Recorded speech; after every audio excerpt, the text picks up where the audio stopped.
1950 সালে 26শে জানুয়ারি ভারতীয় সংবিধান কার্যকরী হয়।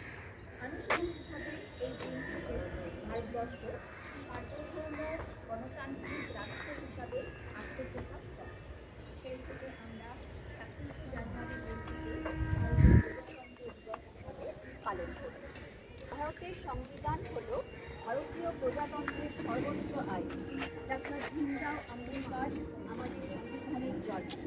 জাতি, ধর্ম, লিঙ্গ নির্বিশেষে সংবিধান আমাদের নাগরিকদের মৌলিক অধিকার প্রদান করে।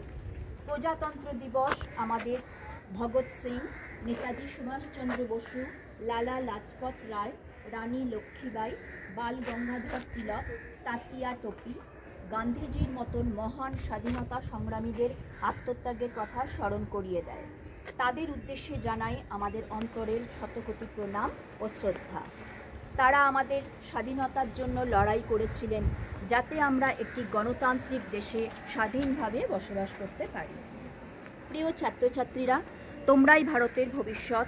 দেশের প্রগতি, উন্নতি তোমাদেরই কঠোর পরিশ্রম এবং উৎসর্গের ওপর নির্ভর করে। তোমরা সৎ হও, সুশৃঙ্খল পরিশ্রম দিয়ে ভারতকে বিশ্বের দুয়ারে আরও উন্নত শক্তিশালী করে তোলো। আমাদের সম্মিলিত ছোট ছোট প্রচেষ্টায় বড় পরিবর্তন আনতে পারে। এই প্রজাতন্ত্র দিবসে আমরা সকলে দায়িত্বশীল হবার, আমাদের সংবিধানের মূল্য অনুসরণ করার এবং একটি উন্নত শক্তিশালী ভারতের জন্য কাজ করার অঙ্গীকার করি।